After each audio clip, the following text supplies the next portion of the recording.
I think we can start to check the exercise. I think for the chapter 14, do you think any problem with the exercise? I think the first three supposed to be enough. How about the tangent plane? Not okay? I think we can check this one first. So find equations of the tangent plane and normal line to the given surface, and then we have the point. So either we are trying to find a tangent plane through, I think the first method that you have been introduced is finding that this delta z, right? And then we have partial x at that point, let's say point A, B, and then we have x minus A, or maybe let me jump back a bit. X0, Y0, x minus x0, and then plus the other partial at that point, right? So using this method, we are going to force out the to make the z equal to functions of two variables x, y. Okay, that's the first method that we can try. Or if it's already in three variables, like our questions here, they are all function of three variables. So we could take that directly, taking into the gradient factor. So if you remember, we have the gradient factor.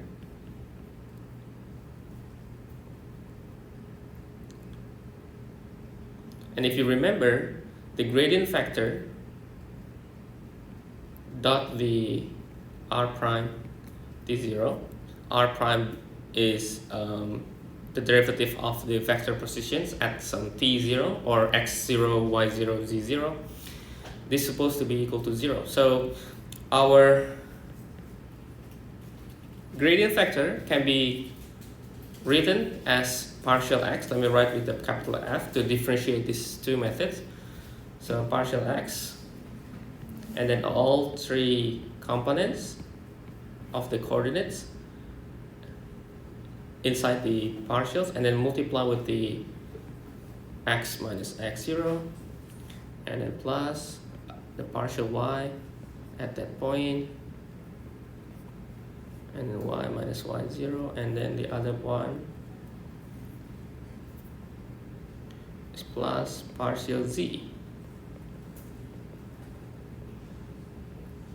and then z minus z0.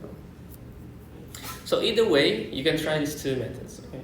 But the last one here, that using the gradient factor, is I think the most applicable to all the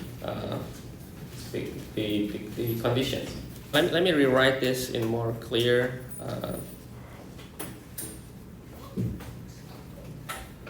So x squared, let me write x squared plus 2y squared plus 3 minus cc equal 3. Add 2. Okay, we are still in this exercise of finding the tangent plane.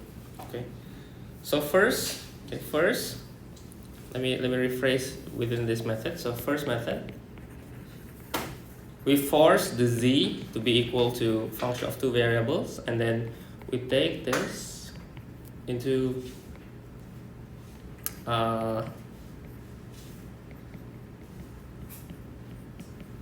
these partials.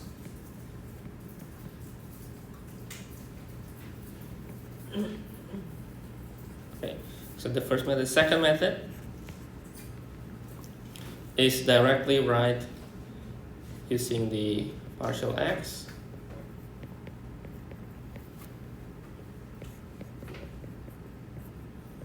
and then partial y,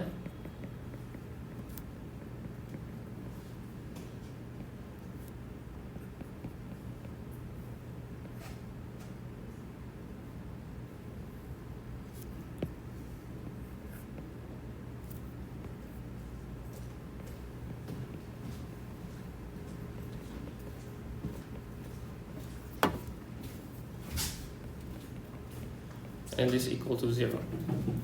And I believe the last one here is, I think, the most applicable one. So it could also use in two variables as well. And we can make it our way to this method and make it the this part here equals to 1. Okay, if you want to make it into two variables. Okay, so according to this question here, this is the first one here. So partial x, we get 2x. So or we can write here partial x is 2x, partial y is 2 or 4y, and partial z is negative 6z. And then we have each point here, so we can input all points.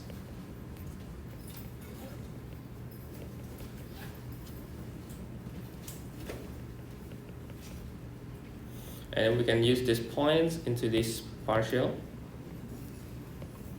So 4, and then x minus 2, and then minus 4. This is y plus 4, and then minus 6.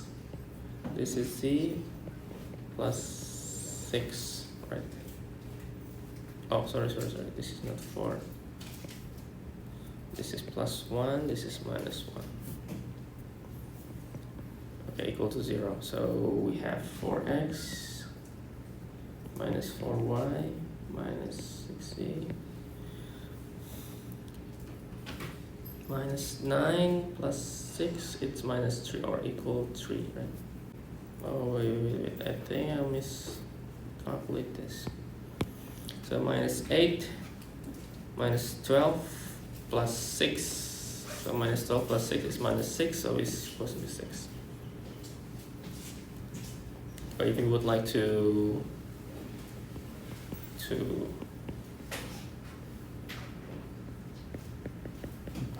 okay, that's is so that is the tangent plane.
And then this is tangent plane. And the normal line. So tangent plane and normal line. I forgot to mention normal line. So normal line, we could mention the so let me write here normal line. If you remember normal line, it came through the this number, so we have all partials, right? So it's going to be our direction in normal. Okay, this 4 minus 6. Okay, so we could write the normal line based on this x minus 2, y plus 1, and z minus 1. So we can write x minus 2 and then divide by 4, and then y plus 1 divide by negative 4, and then z minus 1 divide by negative 6. Okay, This is we call the symmetric equations.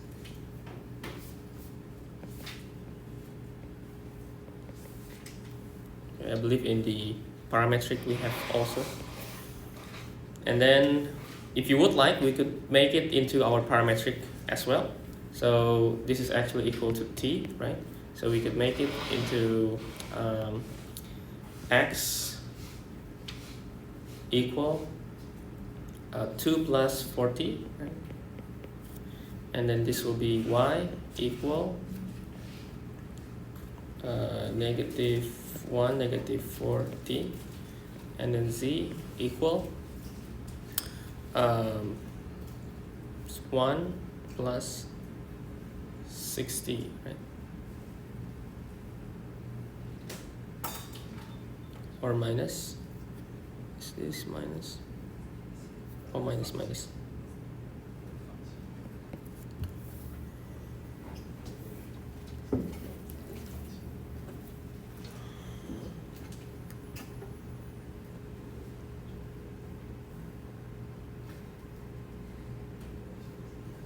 So if you are asked to find normal line, you can go directly to these symmetric equations, or writing the parametric. Okay, back to this part here. What else do we need to have more exercise within this one here? Directional derivative, okay, right? Or not? Directional derivative is basically the gradient, and then dot with the use the unit vector of the direction, the directions. Yeah. Okay, for number 7, I think you're doing fine, right? Or you need to review? Really? Okay. So the finals will be mainly composed by chapter 14 and 15. Chapter 12 and 13 is just maybe they are not that much. So I hope 14 and 15 you can have a more clear guidance. Okay, so let me get this.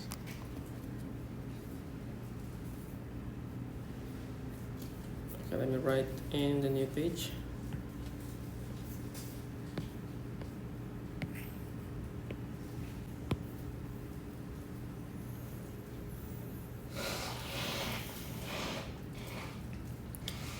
Okay, firstly, let's say number A, we take the gradient factor, and this is we have to find the partial x and partial y. So finding partial x, we derive with respect to x, it's just e to the x, and then the y will be just a constant. So this is just a simply that, right? And partial y is basically we derive sine, so we have ex cosine y. So I think that will be our gradient factor, and then we input the point at xy equals 0 pi over 3. So e to the 0 is 1, so both are 1. So sine pi over 3, what is sine pi over 3 is sine 60. Sine 60 is half square root of 3, right? And cosine 60 is half, right? So direction, we have direction v, which is negative 6, 8. So we find the unit vector first. So the unit vector is the magnitude. 36 plus 64 is 100. So I think, well, let me just write write all necessary points, okay, and then multiply with the -6, 8, right? So this will be 1/10, -6, 8. Or you can input inside like that, and then we are going to take the differential derivative as the gradient factor dot du. So we have half square root of 3, half, and then dot.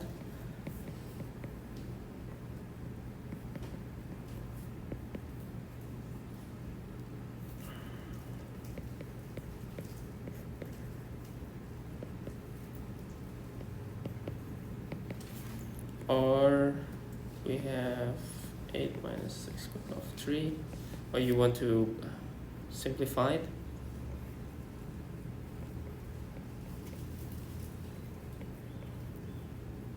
Yeah, I think you can just stop until here, and that's your answer.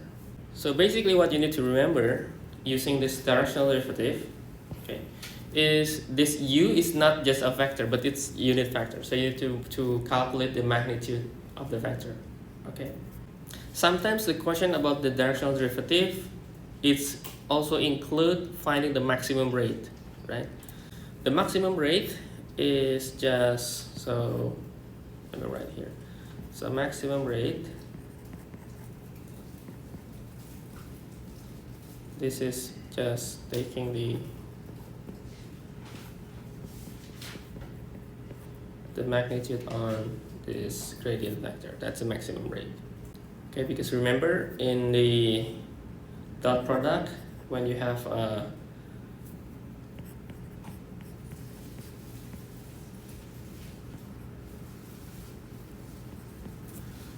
theta, the theta, if it's equal to 90, it will be 0, right?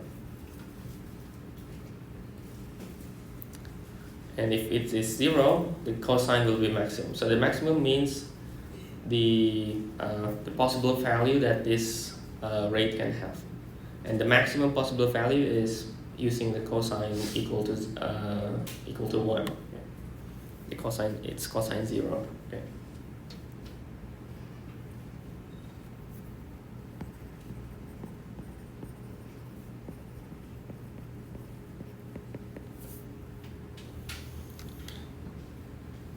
Okay, how about the maximum, minimum, and saddle points? Do you see any problem with that? Okay, right? Everyone okay for maximum, minimum value?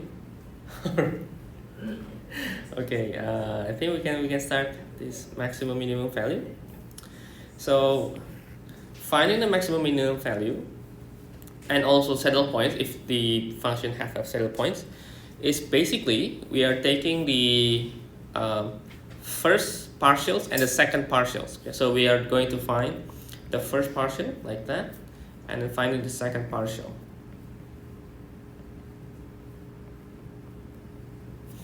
And then through this second partials, later we are going to see that we can find the nominal of d, which we call the determinant. Okay. And then through the second partials also we can determine which parts of the points that has saddle points, okay, or we find maximum or minimum. Okay. Okay, I think we can start this. Okay, let me erase this first and then copy.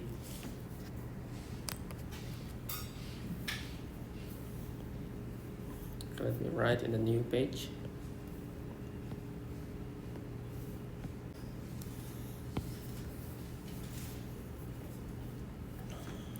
So I start number A. So we start from, let's just find the partial x. It's y minus 2xy, right? And then minus y squared. And then finding partial y. It's x minus x squared minus 2xy, right?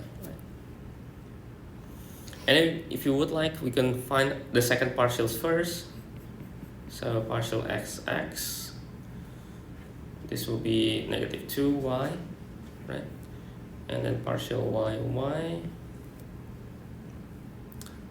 also negative 2x, and then partial xy is 1, negative 2x, negative 2y, right?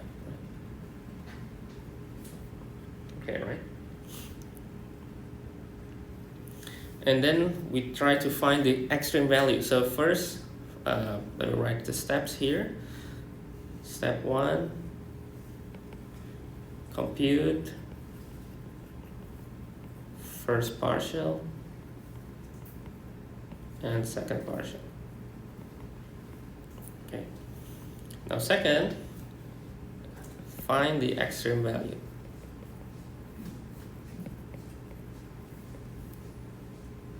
So extreme value, we could get that from, so extreme value is when the first partial is equal to 0.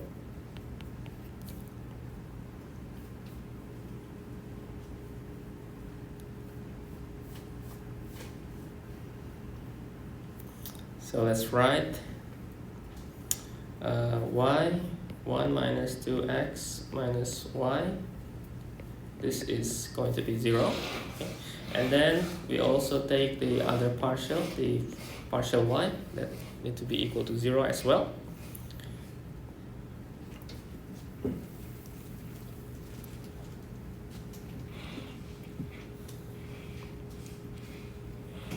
So this will be what? Now it's x1 minus x minus 2y.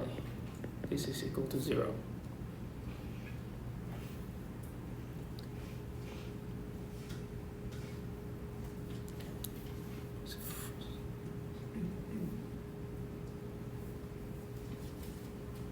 So this implies, the first one implies that y equals 0, or 1 minus 2x minus y equal to 0.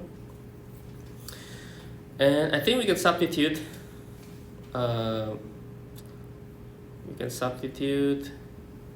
think we can substitute x.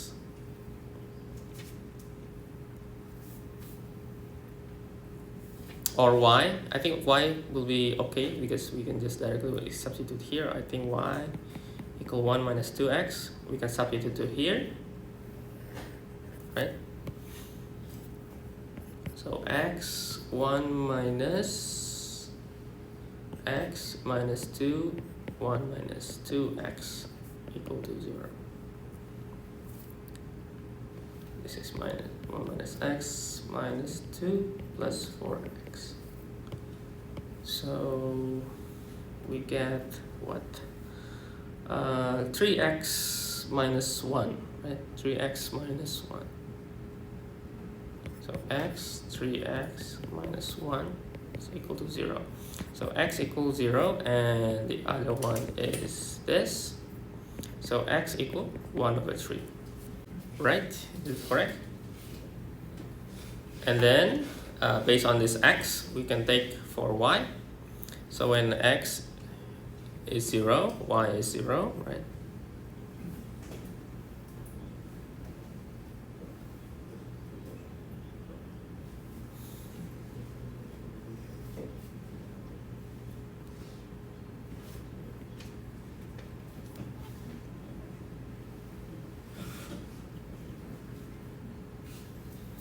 Oh, wait.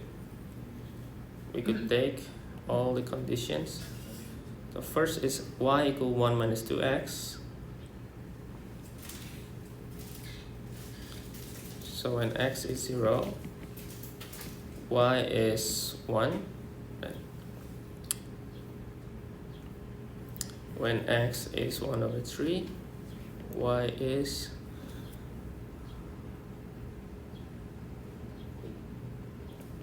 1 over 3 as well. 3x minus 1, I think this is correct, plus 4, okay. So 0, 1 over 3. Okay, from here, let me just make sure that we have 1 minus x minus 2y equals 0. So we get that x is 1 minus 2y.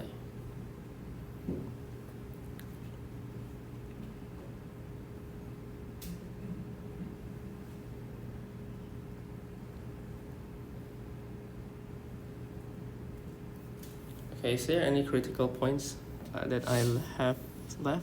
So is y equal 1, x 0. So y equals 0,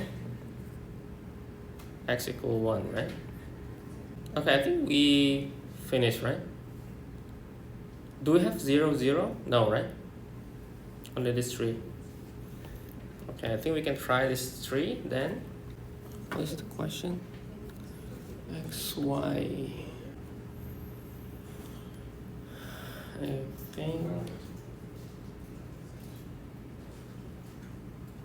I think so. Actually, well, anyway, I think we can still try to find out. So first is taking the, let's just take the table.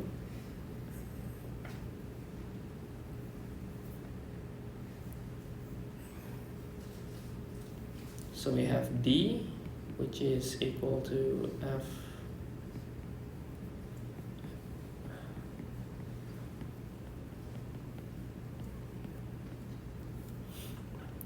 okay. So first is we have 0, 1. Okay. I think we can take out 0, 0, 1, so this will be -2. -2, 0, so 0, right? So 0 minus partial xy, 0 minus 2, so it will be minus, right? Minus but squared, so 1 minus 1 squared, so minus 1 squared, but it's still -1 because of negative, right? So D is less than 0. So this is saddle point, right? So saddle. And try 1, 0. 1, 0. So this part is 0 again. And this part will be -1 again. So this will be less 0. So we have 2 saddle. And we have 1 over 3. 1 over 3, 1 over 3.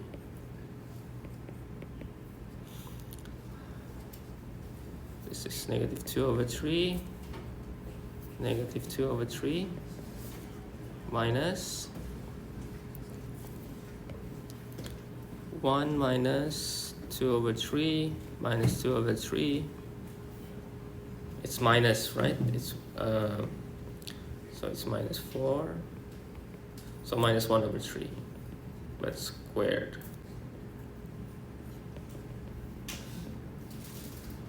So this will be 4 over 9. This is -1 over 9. This is 3 over 9. So it's positive. But we need to check the partial xx. But partial xx is, or partial yy, 1 over 3. It's negative, right? So it's negative. So it's supposed to be maximum. Okay.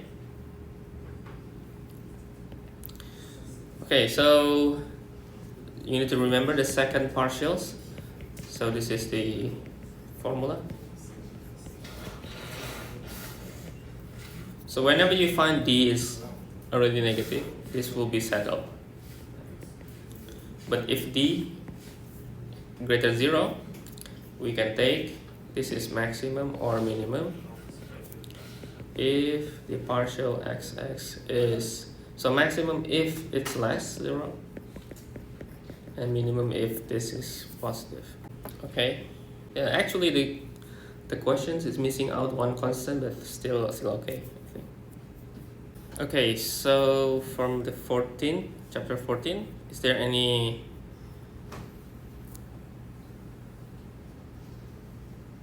I think Lagrange? Okay, I think we can start Lagrange and then we can move to chapter 15. Okay. And after that, maybe I will give some random questions from some tests. So Lagrange. Okay, so I will directly write for the B, okay, because we have two constraints, okay, which is we have the two Lagrange multipliers. Okay, let me copy this first.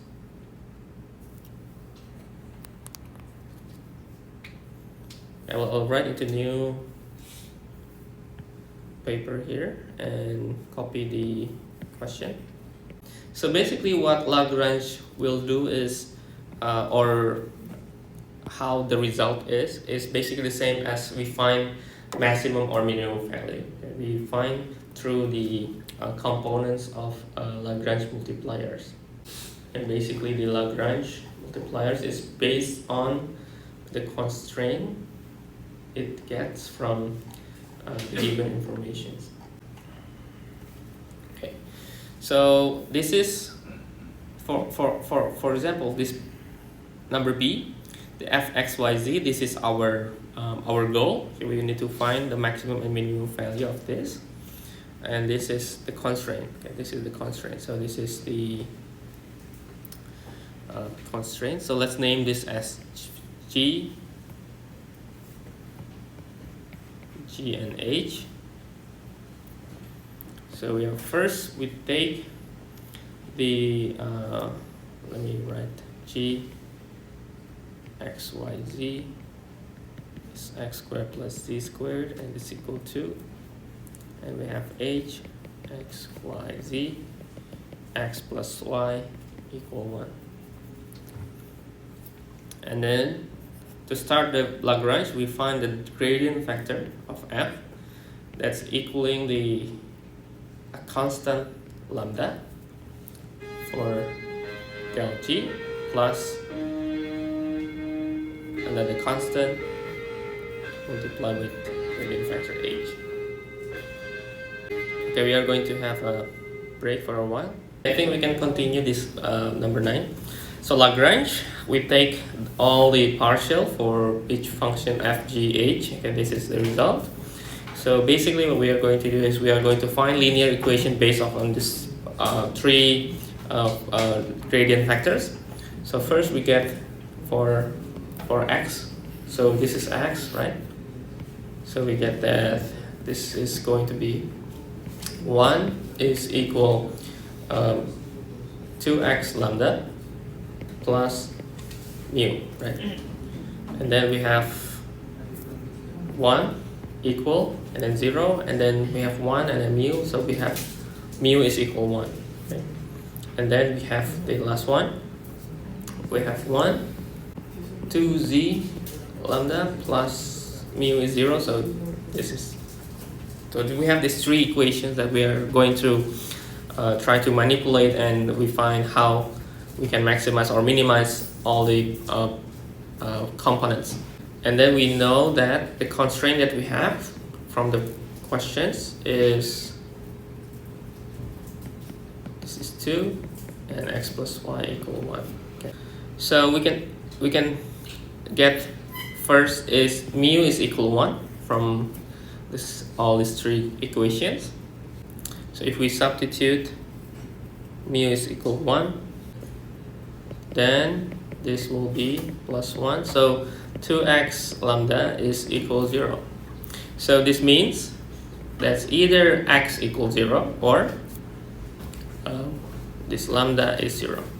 But if lambda is equal 0, then the last part here, the third component, so if lambda is 0, then 1 is equal 0.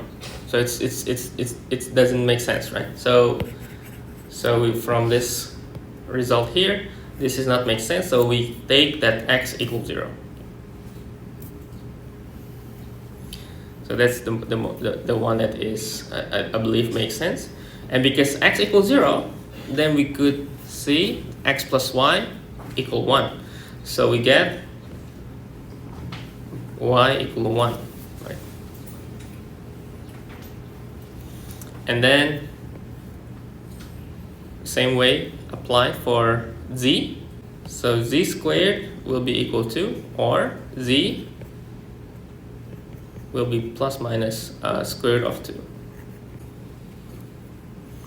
So we have at least 2 points from what we have: 0, 1, positive square root of 2, and 0, 1, negative square root of 2. So we have two points that we need to evaluate.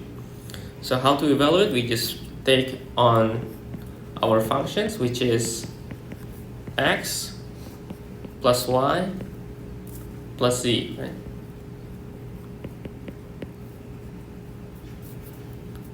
So try the first one, and all is a positive function, right? This is a positive function, so 0 plus 1 plus square root of 2. So this is just 1 plus square root of 2. And then take the other one.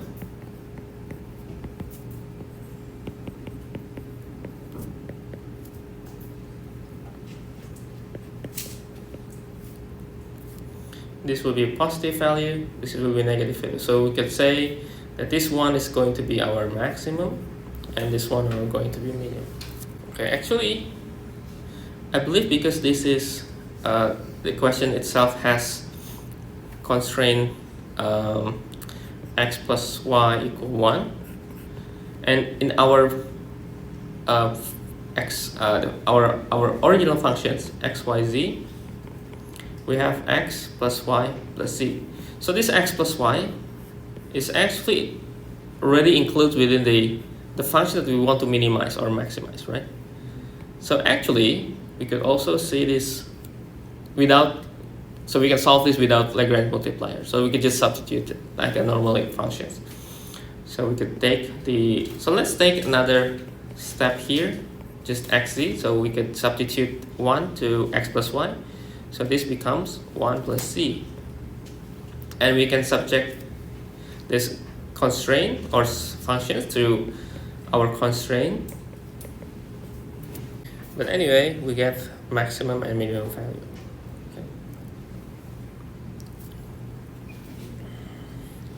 Okay, the next part we are going to move to chapter 15.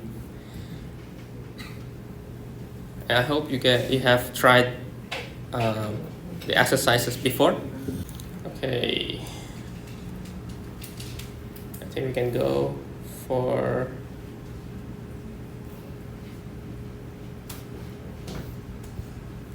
chapter 15.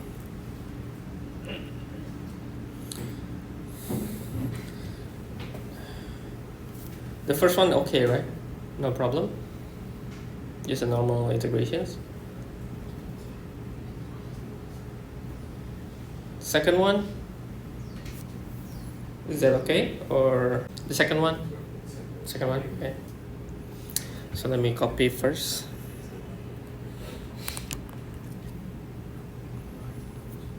Okay.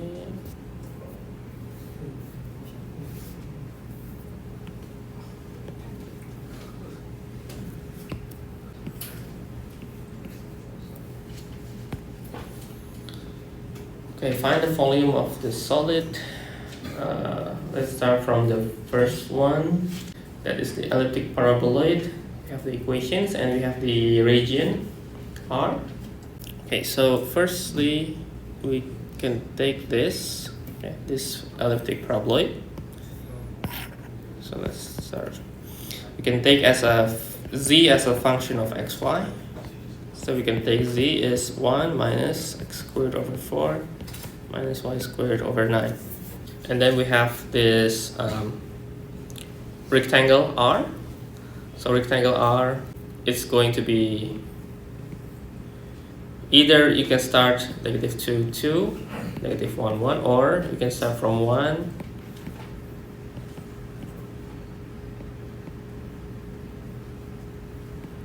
can start this too. Okay. So let me write completely. So volume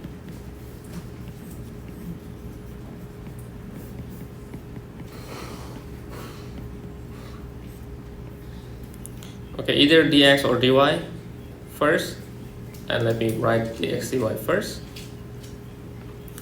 So dx is here and dy is this. Okay. So this is x and y. Okay. Okay, this rectangular, I can make it to be simplified. So we can take this from 0, both sides, and we are going to multiply by 4. So it's actually from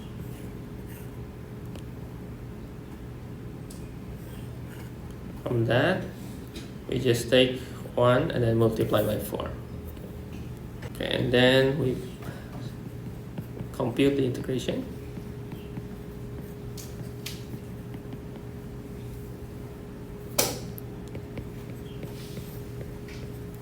Okay, we take the inside integral. So we have x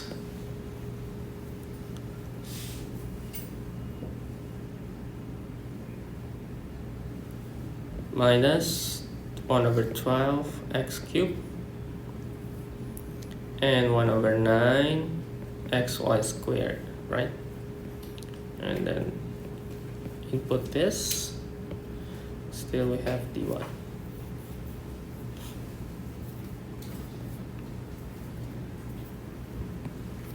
And then this equal to 4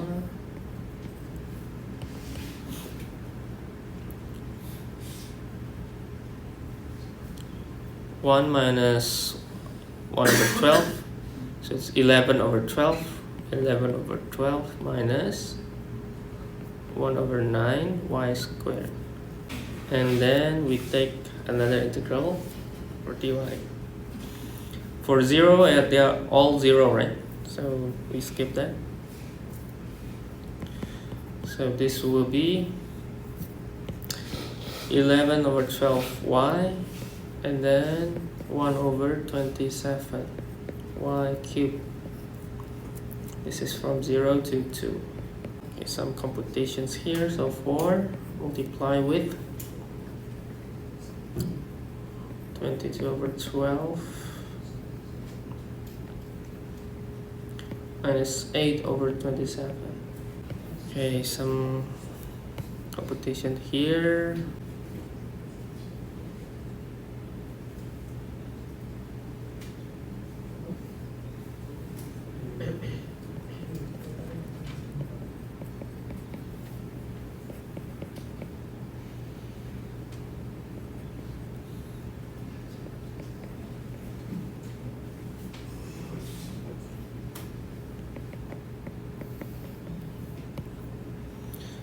So this will be 4.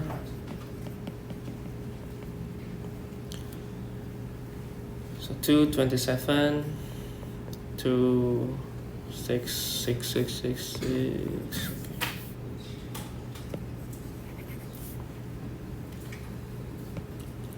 And that's number 2. I think we can try another number. Okay.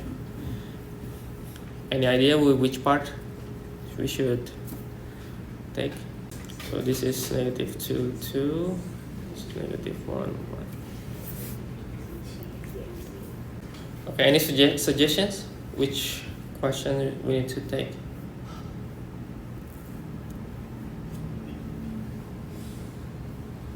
Any idea which part? How about the... it's supposed to be... this is axis. Okay, which number? Any idea? Okay, number 5, B. Okay, let me copy.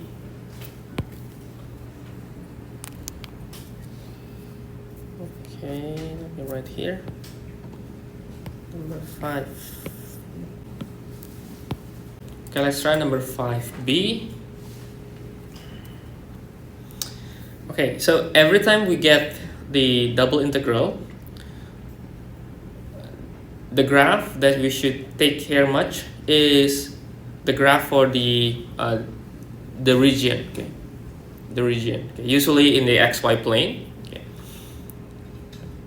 So we don't really care much about the function above, so we only care much the region below, the one that is projected. Okay. So the first thing is we draw these 3 points. Okay, this triangle. So draw triangle. So taking 0, 0 here is 0, 0. Let's say 1 is here, 1 is here. So this is another point. This is 1, 1. Okay, and then 4, 0. So 2, 3, 4.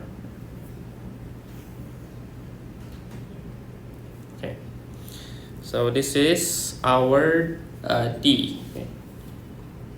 This is 4, 0.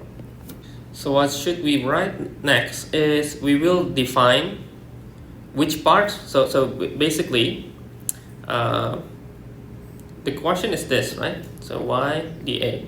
So we need to decide this dA is going to be dx dy or dy dx. Okay. So if you have this triangle here, I think it's best just to take the constant for x, right? From 0 to 4. Okay. If you take y, 0 to 1, you have this part, you have the other part here, right? It means you have two regions, like your integration in calculus 1. Right? But if we take for x-axis, then we need just to define what this one in this line equations and this line equations, right? So we are going to take the x as a constant, or I think both are okay. Both are okay.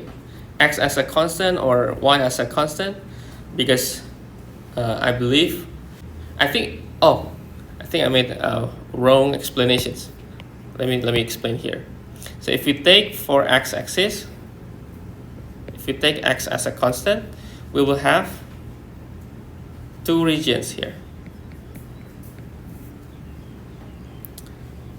But if we take y as a constant here, we don't have two regions, right? Okay, we just have this equations, this equation 2, equation 1. So equation 2 minus equation 1, right? Okay, I think that's very clear. So I think we can just take y as a constant. So we are going to take the x dy. Okay. Now we need to define what is this equation. So this equation 1, this is just a normal 0, 0, 1, 1. This is just a normal y equal x. And what is this equation 2? I think we can describe this through, so we can find the gradients is 1 over 4 or 1 over 3. This is 3, this is 1, so y is negative 3, x plus a constant, and then basically we are going to take 0, negative 4 over 3, so c is 4 over 3. So this equation is plus 4 over 3, right? Okay, since we are going to take into other variables, so we can take this is x equal y, this is x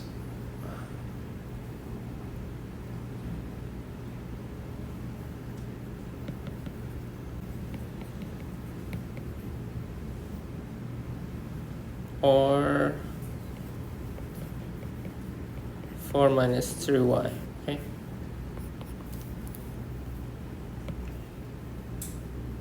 So this part will be 0, 1, and then this will be y. This is 4 minus 3 y, and then the x dy.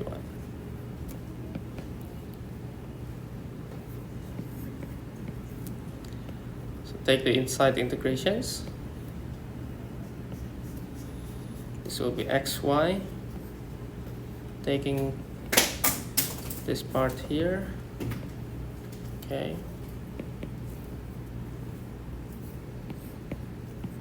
So 4 minus 3y squared minus y squared, right?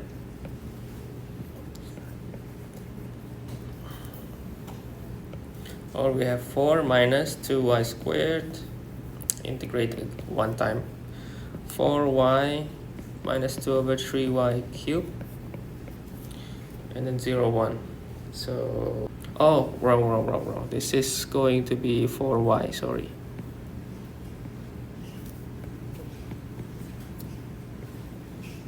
So this will be 2y squared. Okay. And this will be not 2, this is going to be 4. Okay. Oh, why I'm doing all this mistake. Okay, now it's correct, right? Minus 4, 4. Okay. So we have 2 minus 4 over 3, which is 2 over 3.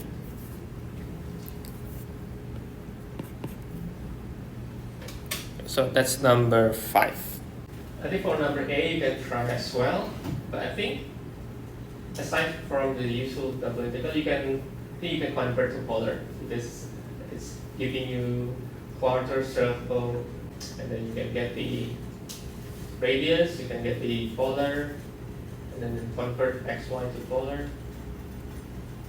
Yeah, you can solve by polar for number 8. Or it's a normal one, I think still not too complicated. Okay, any other questions from the exercise? Okay, so remember, whenever you find a question about double integral, that it's giving you some descriptions on how the region for the area. It means that you need to visualize those areas first. If it's having some equations that needs to be described, then you need to describe. Okay. Sometimes it will be based on the region between some curve, okay, and then you need to also define the curve. Either y equal function of x or x equal function of y. It depends on this equation. You can choose which one is suitable. Okay. Any other question from here? Or the polar? Maybe here? No? This one? Huh? Which one? Which one? Maybe 8? Number 8? Or number 9? 8b, okay. Let me copy.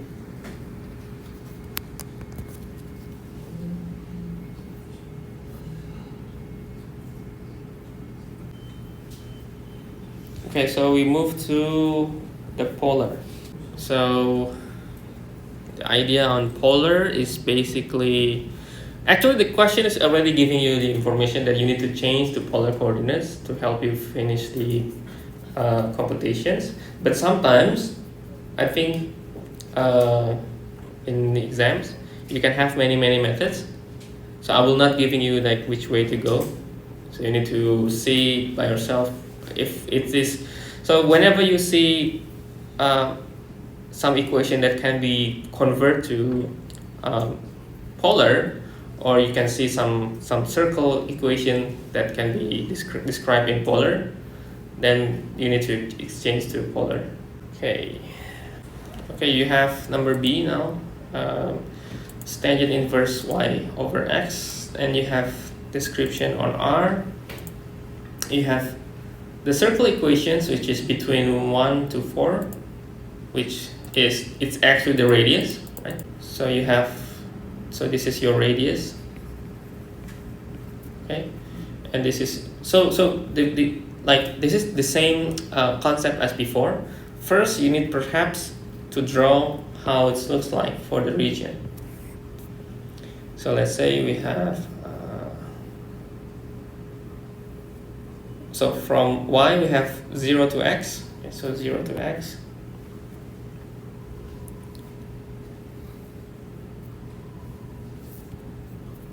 So perhaps this is y equal x.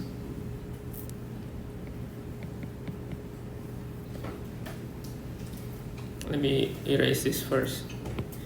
And then we have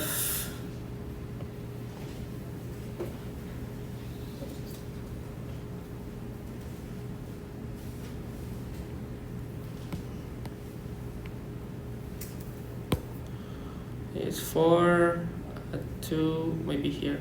Okay.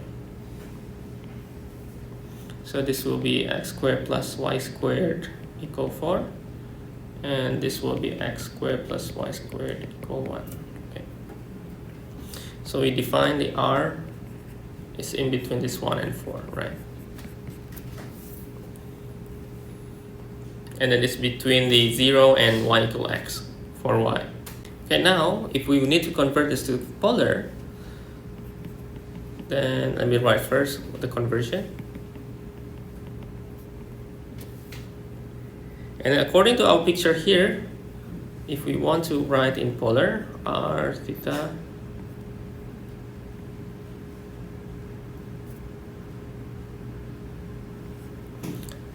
that is the radius is start from 1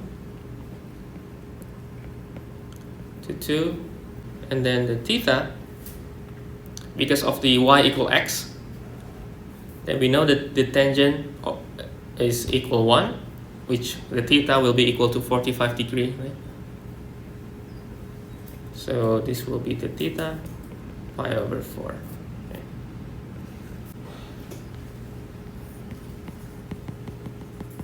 Okay. So then we are going to write this tangent inverse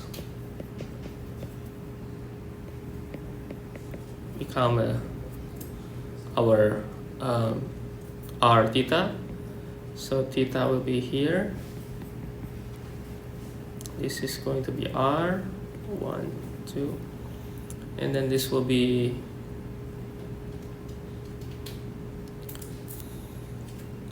so y over x is tangent, right? So tangent inverse of tangent theta, r dr d theta.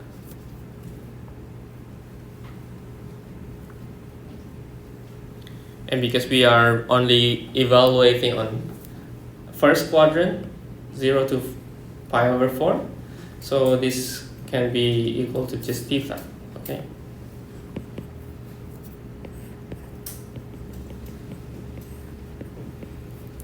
So theta, r theta, dr d theta. And simply we can separate this, becomes 0 pi over 4 theta d theta, and then 1, 2 r dr.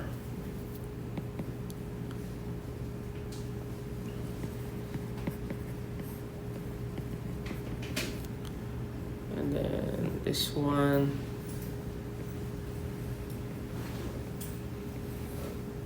this is 1, 2, like that. And then this will be pi squared over 1632, right? 16, yeah. And this will be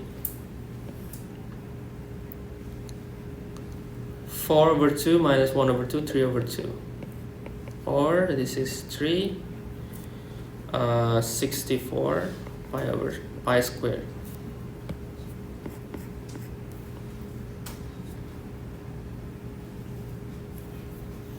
Okay, that will be the polar.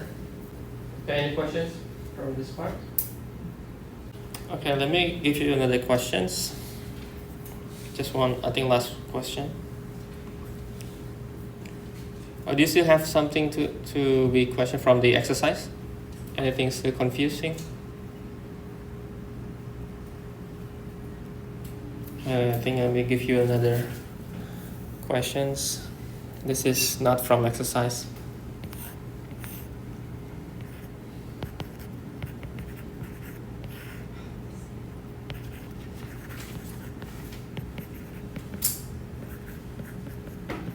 If we don't have much time to finish this, perhaps this will be continue to be to tomorrow lecture.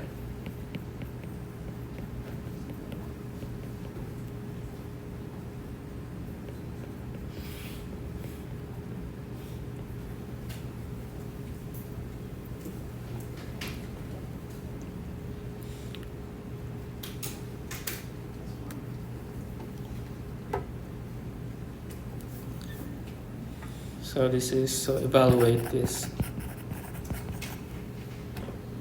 So first, as usual, as I mentioned, if you already have the description on your region, either R, D, or any names that fits with the region, firstly, you need to try to draw. Okay, try to draw and how it looks like. Mention any significance curve, or perhaps line equation, or any curve that is going to bound this region. So first thing is you get, this is x as a constant, right? 0 to pi, and then we have y. And we have a line equation y equal x, right? Y equal x, and then another line y equal pi, right? So first draw that part. And then check your goals here. You need to evaluate this sine 1 over y. So you need to be wise which dA you are going to use, dx dy or dy dx, which part that is going to be easier to compute. Okay. So sometimes you check here, and perhaps since this is a constant, you might want to dy dx. But if you take dy first, this is going to be difficult integrations, right? So perhaps you have to switch because dx dy based on this components. Okay. So let's say this is pi.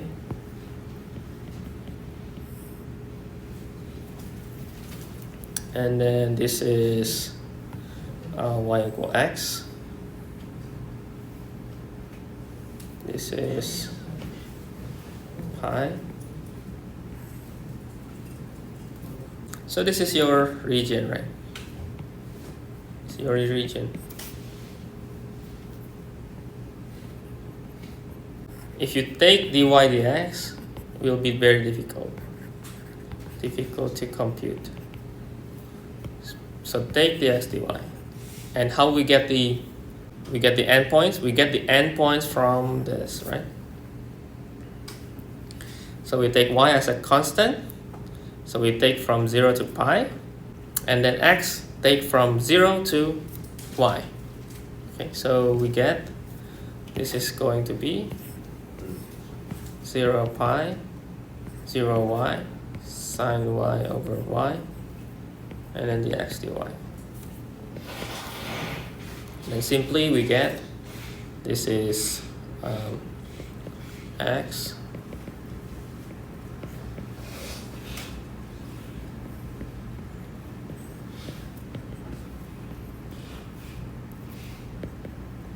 and then we are going to cancel, right? And then this is going to be just sine y,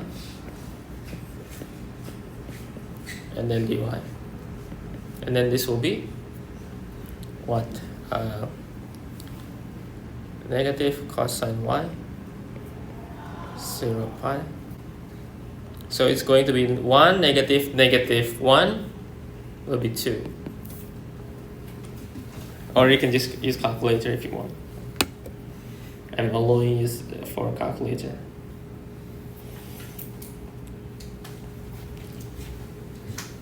Okay, the difficult part is this first steps here. Okay. And then perhaps from this part, maybe find the dy dx first. Okay, I think that's it for today. Okay.